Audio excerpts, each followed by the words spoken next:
परमेश्वर पिता और पुत्र और पवित्र आत्मा के नाम से आप सबों को अनुग्रह और शांति जनाता हूं। परमेश्वर के प्रिय लोगों, एक बार फिर से आज परमेश्वर को धन्यवाद दूंगा कि आज अपने वचन के द्वारा आप सबों से बातें करने के लिए परमेश्वर की आत्मा का प्रेरणा से हमें भर दिया गया है। मैं इसलिए आपके सामने परमेश्वर के वचन को प्रचार करूंगा। सो आइए मेरे साथ भजन संहिता उसका 2 और 7वां वचन को हम लोग पढ़ेंगे। भजन संहिता 2 उसका 7वां वचन, और वह वचन ऐसा लिखा है, मैं उस वचन का प्रचार करूंगा जो यहोवा ने मुझसे कहा, तू मेरा पुत्र है, आज तू मुझसे उत्पन्न हुआ। सबके बोले आमीन। परमेश्वर के प्रिय लोगों, आप कितने पापी हैं इससे कोई मतलब नहीं है। आप कितने बीमारी में है इससे कोई मतलब नहीं है। आप किस दुर्दशा में इससे कोई मतलब नहीं है। आप कितने श्रापित है इससे कोई मतलब नहीं है। आप किस जात का, समाज का, कौन संप्रदाय का है इससे कोई मतलब नहीं है। कौन सा भाषा बोलते हैं, कौन सा लिंग है, नर या नारी है, इससे कोई मतलब नहीं। परंतु महत्वपूर्ण विषय यह है कि परमेश्वर आपको प्यार करता है। महत्वपूर्ण विषय यह है कि आप परमेश्वर के संतान हैं।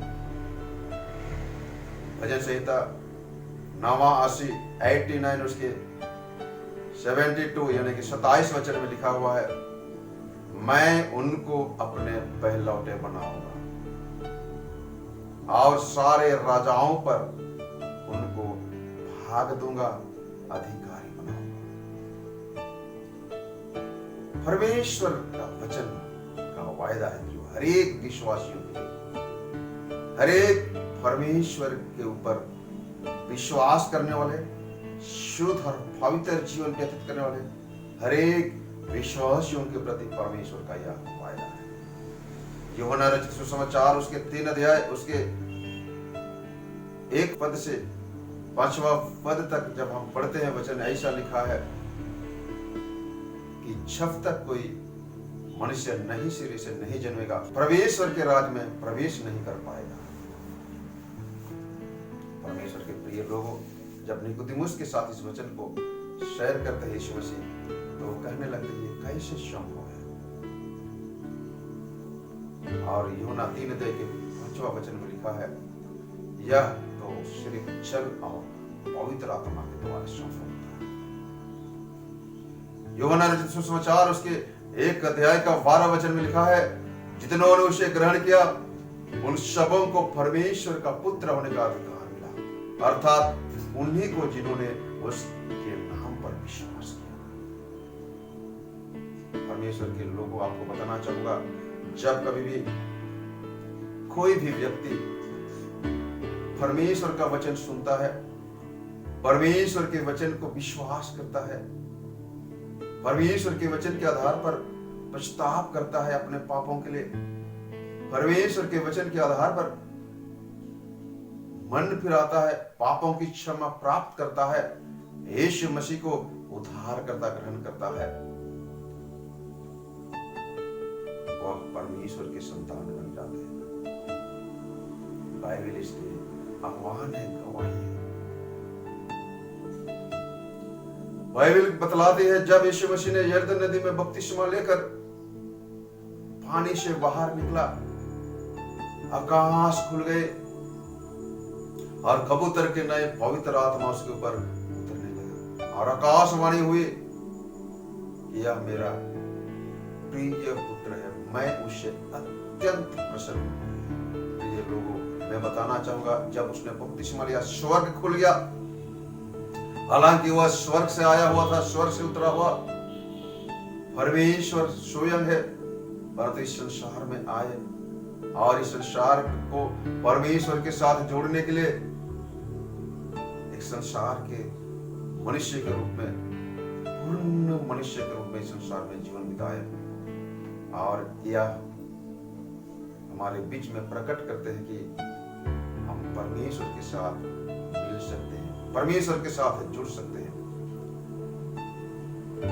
यीशु मसीह को उद्धारकर्ता ग्रहण करने के द्वारा, यीशु मसीह को उद्धारकर्ता के रूप में विश्वास करने के द्वारा। और हम वहां पर देखने पाते हैं जैसे उसने बपतिस्मा लिया, जल से बाहर निकला, आकाश खुल गए, यानी कि स्वर्ग खुल गए। यानी कि जब कभी भी हम परमेश्वर के वचन के आधार पर मन फिराते हैं, नया जन्म लेते हैं, हम स्वर्ग के भागीदारी बन जाते हैं, हम परमेश्वर के परिवार के भागीदारी बन जाते हैं, परमेश्वर के संगति के भागीदारी बन जाते हैं, परमेश्वर की संतान बन जाते हैं। क्यों? यो रोमियो की पत्री 8 अध्याय के 16 वचन में लिखा है, पवित्र आत्मा आप ही हमें गवाही देता है कि हम परमेश्वर की संतान है। पवित्र आत्मा हमें दिया गया है। जब हम बपतिस्मा लेते हैं, यीशु मसीह को उद्धारकर्ता ग्रहण करते हैं, हमें पवित्र आत्मा दिया गया है। आकाश खुल गए और कबूतर के नाई पवित्र आत्मा, और वही पवित्र आत्मा हमें गवाही देता है कि हम परमेश्वर की संतान हैं। मैं आपको बताना चाहता हूं आज के संदेश के द्वारा, जितनों ने परमेश्वर की आत्मा के चलाए चलते हैं, वे भी परमेश्वर की संतान कहलाते हैं। रोमियो की पत्री 8 अध्याय के 14 वचन में लिखा है, जितने लोग परमेश्वर के वचन को विश्वास करते हैं, पवित्र आत्मा उनको प्राप्त होती है, यीशु मसीह को उद्धारकर्ता ग्रहण करते हैं, पवित्र आत्मा उनको प्राप्त होती है, और पवित्र आत्मा के अनुसार जो चलाए चलते हैं, वे भी परमेश्वर की संतान कहलाएंगे, वे ही परमेश्वर की संतान कहलाएंगे। अब ये महत्वपूर्ण विषय यह है प्रियो कि जब हम पवित्र आत्मा के साथ चलते हैं, पवित्र आत्मा हमारे हर परिस्थिति में, जितने भी नकारात्मक परिस्थिति क्यों ना हो, परीक्षा हो, प्रलोभन हो, बीमारी हो, तंगी हो, गरीबी हो, लाचारी हो, भूखमरी हो, नंगाई हो, तलवार हो, भूकंप हो, महामारी, कोरोना जैसे महामारी बीमारी क्यों ना हो, परंतु परमेश्वर की आत्मा जब आपको गवाही देता है, परमेश्वर की आत्मा जब आपको गवाही देता है कि आप परमेश्वर के संतान हैं, आप अपने आप में कंफर्म हो जाते हैं, आप अपने आप में निश्चय हो जाते हैं कि मैं परमेश्वर की संतान हूं, और जिस परमेश्वर ने मुझे प्रेम किया है, जिस परमेश्वर का मैं संतान हूं, उस परमेश्वर ने जयवंत से बढ़कर है। जब यीशु मसीह के द्वारा जय प्राप्त कर सकते हैं, हम सब यीशु मसीह के द्वारा हम जयवंत जीवन जीवित रह सकते हैं, जीवन बिता सकते हैं। जो परमेश्वर का वचन यहाँ पे लिखा है, जितनों ने आत्मा से चलाए चलते हैं, वे पाप नहीं कर सकते। ध्यान से सुनिए मेरा वचन, जितनों ने परमेश्वर की आत्मा पर चलाए चलते हैं, वे पाप नहीं कर सकते। जो परमेश्वर से जन्मे हैं, वह पाप कर ही नहीं सकता। पहला यूहन्ना 5 अध्याय उसका 18 वचन में लिखा है, क्योंकि परमेश्वर की आत्मा आपके हर परिस्थिति में, हर नकारात्मक परिस्थिति में, हर प्रतिकूल परिस्थिति में, हर रुकावट वाली परिस्थिति में, बीमारी हो, तंगी हो, लाचारी हो, गरीबी हो, अशांति हो, किसी भी प्रकार का परीक्षा हो, प्रलोभन क्यों ना हो, पवित्र आत्मा आपको गवाही देगा कि आप परमेश्वर की संतान है, और जो परमेश्वर ने जयवंत से भी बढ़कर है।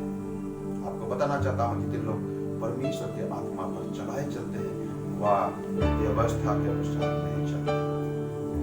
गलातियों के पत्री 5 अध्याय के 18 वचन लिखा है कि जो पवित्र आत्मा के अनुसार चलाए चलते हैं, वही व्यवस्था के अनुसार नहीं चलते। और व्यवस्था क्या है? वह 19 वचन में लिखा है, वह शरीर का व्यवस्था है। व्यभिचार है, लुचपन है, मूर्ति पूजा है, जादू पीना है, जादू टोना है, लीला क्रीड़ा है, मतवालापन है, फूट है, विरोध है। इस संसार में जितने भी आप पाप और बुराई देख रहे हैं, वह सब शरीर का व्यवस्था है, शरीर का अभिलाषा है, आंखों की अभिलाषा है, जीविका का घमंड है। परंतु परमेश्वर की आत्मा में जितने चलाए चलते हैं, वे उन व्यवस्था के अनुसार नहीं चलते, वो पवित्र आत्मा के अनुसार चलते हैं। वह पवित्र आत्मा के द्वारा दिन प्रतिदिन हम नए बनते जाते हैं। जो आइए हम एक बार उस परमेश्वर की उपस्थिति में अपने जीवन में हम उस पवित्र आत्मा को आपके जीवन में कार्य करने दें। पवित्र आत्मा के एहसास को, उपस्थिति को आप नजरअंदाज मत करिए, परंतु जब कभी भी आप नकारात्मक परिस्थिति में आप अपने आप को घिरे हुए पाते हो, परीक्षा और प्रलोभन में घिरे हुए पाते हो, आपके अंतरात्मा आपको गवाही देना चाहिए। आपके अंतरात्मा आपको साक्ष्य देता है कि आप परमेश्वर के संतान हो, और उस परमेश्वर के संतान हो जो जयवंत से भी। मैं सोचता हूँ परमेश्वर आप सब मुझसे बात देते हैं। परमेश्वर आप सबको बहुत अच्छा आशीष दे। सबको बोलिए आमीन, आमीन। आइए हम लोग प्रार्थना करते हैं। मेरे प्रिय परमेश्वर पिता, तेरे बेटे यीशु मसीह के द्वारा आज मुझे से बातें किया, यूट्यूब के द्वारा, फेसबुक के द्वारा, इस वीडियो के द्वारा जितने भी वचन को सुनेंगे, हाँ प्रभु जी, पवित्र आत्मा के अभिषेक होने पाए और उनके जीवन में किसी भी प्रकार की परेशानी, परीक्षा, प्रलोभन क्यों ना हो, यीशु के नाम से दूर हो जाए, जो जयवंत से भी बेहतर है। तूने हमारी प्रार्थना को सुना पिता, आमीन।